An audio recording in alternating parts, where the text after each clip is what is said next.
먹는 순서만 바꿔도 혈당 조절에 도움이 된다는 게 사실인가요? 네, 실제 많은 연구들에서 거의 혈당 변동폭이 한 30-40%까지 줄어드는 효과를 보였는데요. 이게 왜 그러냐라고 한다면 어차피 위에서 섞이는 거 아니냐 생각하실 수 있는데요. 우리가 처음에 먹어주는 것들이 우리 위에 어떤 끝자락에 먼저 닿게 됩니다. 근데 이때 식이섬유와 단백질, 그 약간의 지방이 먼저 닿게 되면은 여러 가지 포만감의 호르몬들이 나와요. 근데 이 포만감의 호르몬들은 이후에 혈당 반응을 좋게 해주는 작용도 하지만 위장 간의 운동 자체를 느리게 해줘요. 그러면 그 다음에 탄수화물이 들어오더라도 NA가 내려가는데 더 많은 시간이 걸리게 되고요. 그러면 최고 혈당은 줄어들겠죠?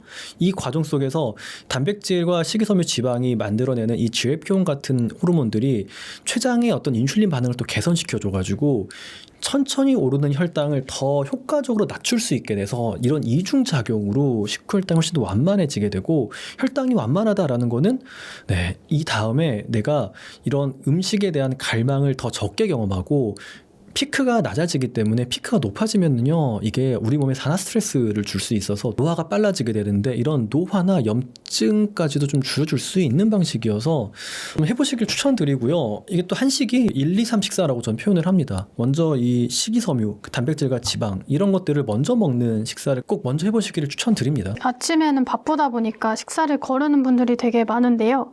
간단하게 챙겨 먹을 수 있는 건강한 아침 식사로는 어떤 것들이 있을까요? 꼭 아침을 든든하게 먹어야겠다는 생각은 안 하시는 게 좋아요. 근데 우리가 아침을 먹는 게 압도적으로 이득인 이유는 실제 우리나라 젊은 분들 혹은 나이 드신 분들도 이제 있긴 하지만 아침 결식률이 굉장히 높아요. 거의 30-40% 가까이 되고 젊은 친구들은 50%까지 갑니다. 그런데 점심에 우리가 어떤 걸 먹느냐를 보시면은 당질이 굉장히 높은 식품을 섭취해요.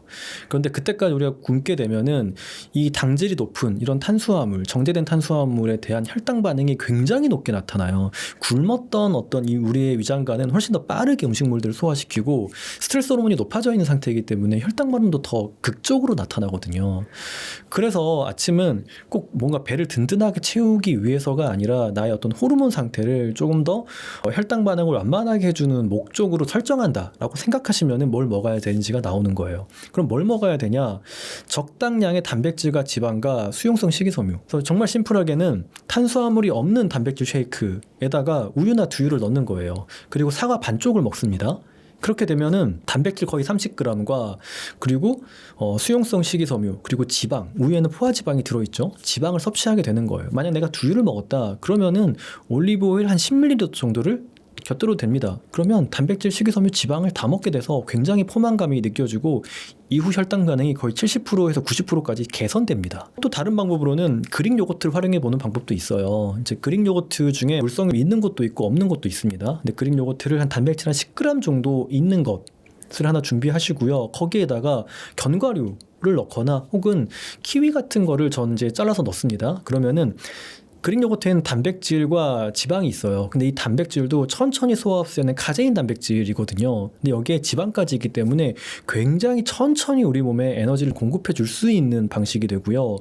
여기에다가 어떤 영양소 밀도가 높은 견과류 같은 걸 넣어주게 되면은 이 영양학적으로도 굉장히 좋고, 이 견과류를 많은 분들이 좋아하지만 안에 옥살산이 있어서 좀 걱정된다라고 하시는 분들이 있는데, 그릭 요거트랑 같이 먹게 되면 칼슘이 많아서 이게 전부 다 포함되기 때문에 전혀 또 문제가 되지 않습니다. 그래서 그런 식으로 이렇게 더 드시는 것도 좋고, 남자분이다, 나 좀 부족하다, 여기에다가 단백질 쉐이크나 계란 하나 정도를 추가해 주시면요 굉장히 좋은 아침 식사가 됩니다. 그러면 반대로 아침 공복에 피해야 할 음식은 어떤 게 있을까요? 정제된 탄수화물은 무조건 피하시는 게 좋습니다. 안 먹는 게 더 나아요. 그러니까 음료수라든지 이제 빵, 과자 이런 것들, 그리고 집에서 흔히 먹는 것 중에 가장 안 좋은 거는 시리얼이 있을 것 같아요. 시리얼 같은 경우에는 완전히 정제된 이제 탄수화물이기 때문에 굉장히 강한 혈당 반응을 일으키고요. 오히려 더 허기가 진다라고 이야기하시는 분들도 많아요.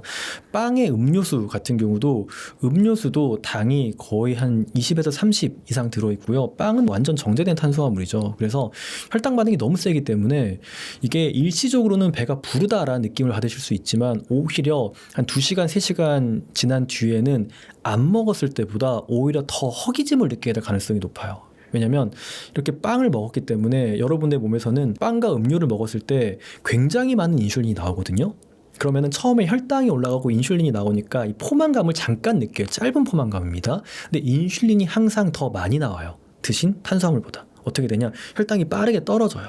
그러면 오히려 혈중에 인슐린이 남아있는데 혈당이 떨어지는 상태가 되기 때문에 식사를 시작하기 전보다 우리 혈당이 더 떨어지는 상황이 되거든요. 그러면 귀신같이 우리의 뇌는 혈당을 빨리 올릴 수 있는 음식에 대한 선호도를 높여요. 충동이 늘어나요. 그래서 갑자기 견딜 수 없는 배고픔이라는 걸 느끼게 되고, 아마 이런 걸 빵과 음료를 먹었을 때 혹은 국수 같은 걸 먹었을 때 분명히 배불렀는데 한 2-3시간 뒤에 갑자기 심하게 허기짐 이런 걸 느껴보신 적이 있을 거예요. 그런 생리적 반응이 있어서 오히려 더 허기지게 합니다. 탄수화물 중독이라는 말이 있을 정도로 탄수화물을 과하게 섭취하는 경우가 되게 많은데요. 그렇다면 일상에서 가장 조심해야 할 탄수화물은 어떤 게 있을까요? 우리나라는 기본적으로 고탄수 국가예요. 그래서 실제 많은 분들이 식사하시는 거를 보면은 탄수화물 섭취량이 전체 에너지의 거의 70%에 달할 정도로 고탄수 국가입니다. 근데 탄수화물이 그러면은 나쁜 것이냐? 라고 이야기했을 때 꼭 그렇지만은 않거든요. 근데 어떤 탄수화물이 안 좋냐라고 하면은 기본적으로 정제된 탄수화물이고, 정제된 탄수화물을 나의 어떤 활동량이 따라주지 않을 때 먹게 되는 것, 이것은 거의 항상 해롭습니다. 왜냐하면 탄수화물은 기본적으로 굉장히 사용하기 좋은 에너지원이거든요. 에너지원을 먹었는데 나의 근육이 이 에너지를 적절하게 사용해주지 않는다면은, 잉여로 된 에너지는 이것의 흡수 속도에 따라서 내장으로 갈지 지방으로 갈지만 다를 뿐 거의 무조건 지방으로 저장이 됩니다. 그건 어쩔 수 없어요. 그래서 정제되어 있는 어떤 면이나 빵이나 떡이나 이런 탄수화물들은 굉장히 안 좋다라고 이야기를 드리고, 가장 안 좋은 탄수화물이다라고 한다면은 액상과당이에요. 액상과당도 분류는 탄수화물로 됩니다. 이게 뭐냐? 우리가 마시는 음료수예요. 음료수가 얼마나 안 좋냐라고 한다면은 초가공 식품들이 어떤 건강에 안 좋다 이런 건 많은 분들이 아실 거예요. 그런데 이런 초가공 식품 중에서 우리 인간의 사망과 가장 관련성이 높은 단 하나의 식품을 뽑아라라고 한다면 음료수가 나옵니다. 생각보다 음료수를 제외하면은 초가공 식품이 그렇게 우리의 사망률을 높이지 않는다라는 보고들도 있어요. 그래서 음료수로 되어 있는 탄수화물, 이것이 가장 안 좋다라고 생각을 하시면 되고요. 특히 내가 근육량이 많지 않고 활동량이 많지 않다, 그러면 액상으로 된 거는 최대한 피해주세요. 그러면 이제 비타민C 같은 거를 대신 과일 주스로 드시려는 분들도 많잖아요. 그러면 그것도 몸에 엄청 안 좋은가요? 그렇죠. 그러니까 비타민 C 같은 것들을 과일, 어떤 원물 과일로 섭취를 하게 되면은 거기에는 굉장히 많은 수분이 있고요, 섬유질이 있어요. 그리고 저는 과일도 공복에 섭취하는 것보다는 식사를 하고 단백질과 지방을 먹고 섭취하기를 추천드리는데, 그렇게 하면은 이 어떤 혈당 반응이 훨씬 더 완만해질 수가 있어요. 그런데 주스의 형태, 게다가 보통 우리가 판매하는 주스들은 가당을 하게 됩니다.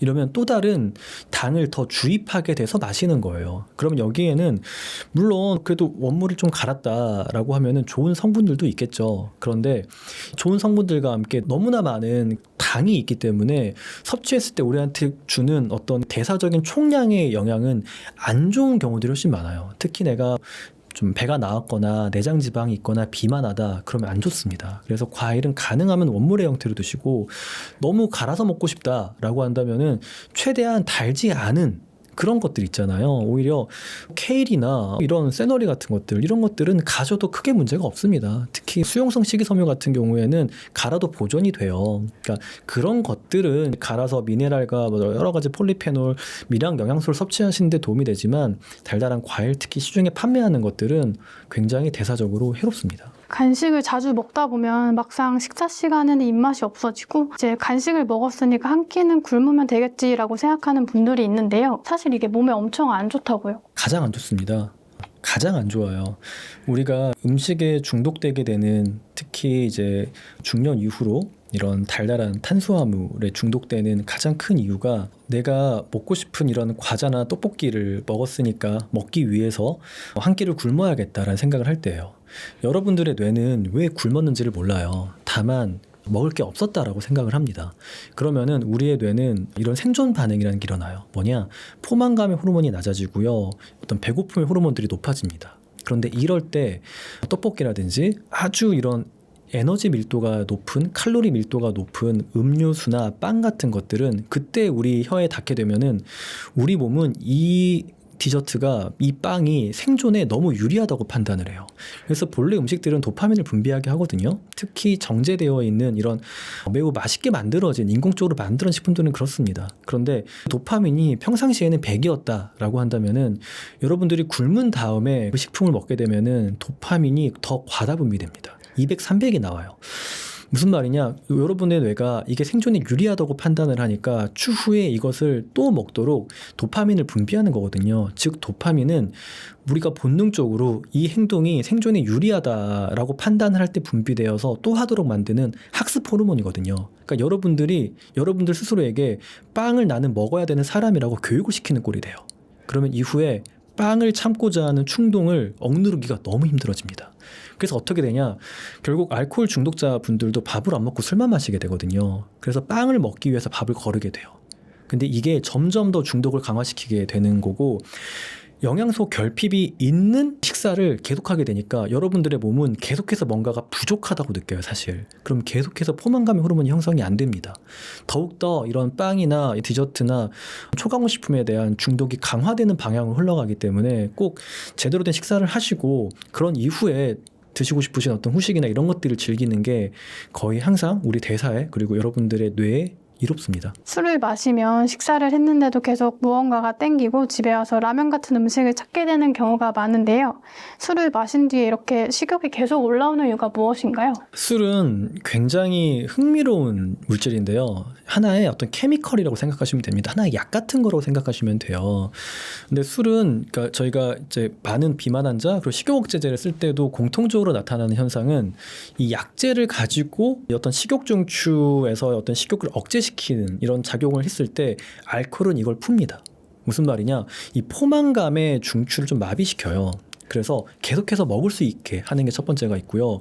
그리고 우리는 기본적으로 어떤 음식을 봤을 때 여러분들이 인지하지 못하지만 이 참는 과정은 전두엽에서 일어납니다. 그래서 내가 의지로 참아야지 이게 아니더라도 무의식적으로 여러분들의 뇌가 알아서 브레이크를 걸어서 여러분들이 어떤 갈망하지 않도록 해주는 과정들이 있어요.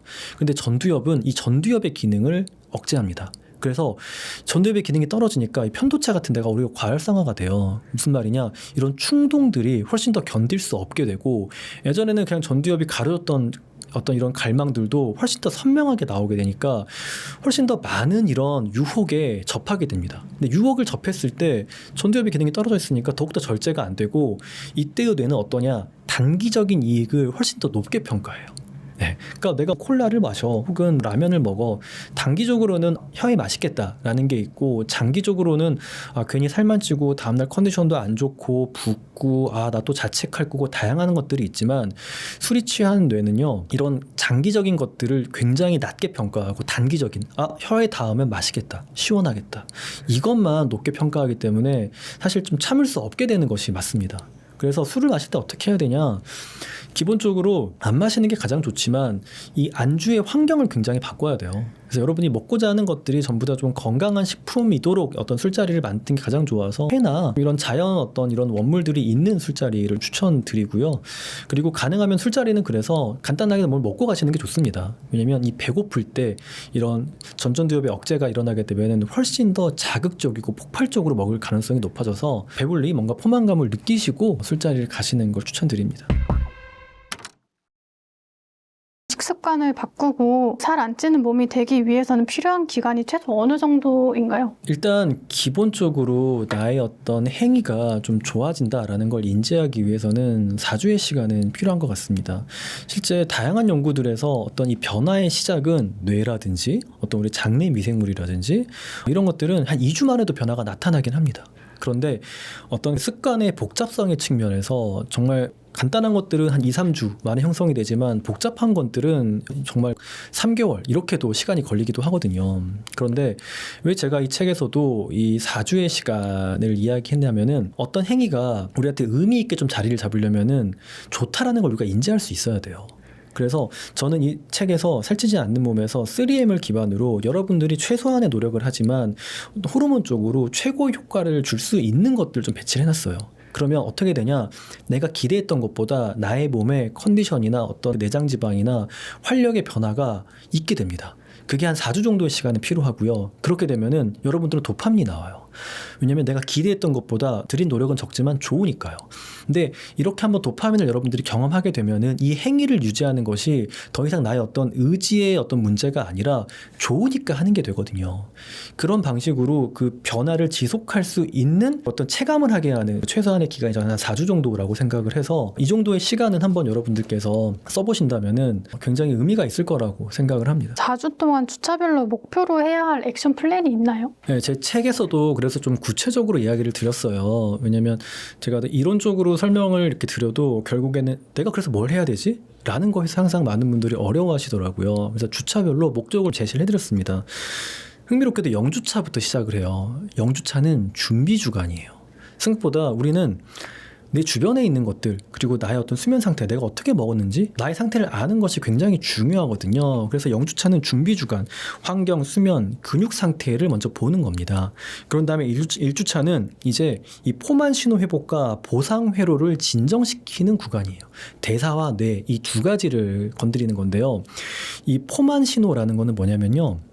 우리가 먹고 이 배가 부르다라는 거는 단순한 이 팽창감 단독이 아니라 호르몬적인 영향이 있거든요. 그래서 라면을 아무리 많이 먹어도 국수를 아무리 많이 먹어도 금방 배가 꺼지는 이유가 그거예요. 그래서 이 포만감을 만드는 것이 단백질과 수용성 식이섬유와 지방이구나 라는 거를 인지하게 하는 게 이 1주차고요. 뇌에서 이 왜곡된 보상, 정말 술, 담배처럼 음식을 내가 먹고 있었구나. 이거를 좀 인지하고 이 포만감의 호르몬으로 이 정말 날뛰는 뇌의 이 보상 체계를 좀 진정시키는 게 1주차의 목표고요. 2주차는 이런 것들이 지속되면은 이제 드디어 인슐린 저항성이 좀 개선되기 시작합니다. 그래서 이 인슐린 저항성과 그리고 인슐린 저항성이 개선된다라는 건 뭐냐? 다시 우리 몸이 지방을 꺼냈을 수 있게 되는 거예요. 그래서 이런 지방 대사의 회복이 2주차의 목표입니다. 그리고 이제 3주차부터는 대사 유연성의 회복입니다. 대사 유연성은 뭐냐? 이 인슐린 저항성이 개선된 몸은요, 식후에는 포도당을 쓰고 공복이 길어지면은 지방을 씁니다. 이런 내가 필요로 하는 어떤 에너지원을 나의 지금 영양 상태에 맞춰서 바꿀 수 있는 몸, 이게 사실 젊었을 때, 어렸을 때는 되던데 나이가 들면서 우리가 대사적으로 안 좋은 어떤 자극들이 지속되면은 이 대사 유연성이 낮아지면서 식후에는 포도당을 즉각적으로 못 써서 고혈당이 나타나고 공복이 길어져도 지방을 못 쓰니까 그냥 탄수화물이 땡기는 그런 상태가 되는 거거든요. 그래서 이 대사 유연성을 회복하고 이때부터 대사 유연성이 회복이 되면은 감량 속도를 내가 적절하게 조절할 수 있습니다. 그런 것들을 연습해 보는 게 3주차고요. 4주차는 3주차까지 했던 이 리듬을 나한테 맞는 방식으로 이제 고착화, 고정시키는 기간입니다. 그러면서 처음에 우리가 이 4주차의 플랜을 하기 전에 했던 윰 스케일 육각형 검사가 있습니다. 그걸 다시 한번 해봄으로써 나의 상태가 어떻게 바뀌었는지를 보고 나의 어떤 부분, 이 3M에서 어떤 부분이 조금 더 보충이 필요한지 이런 것들을 다시 확인하는 이런 구간이 4주차라고 생각해 주시면 되겠습니다.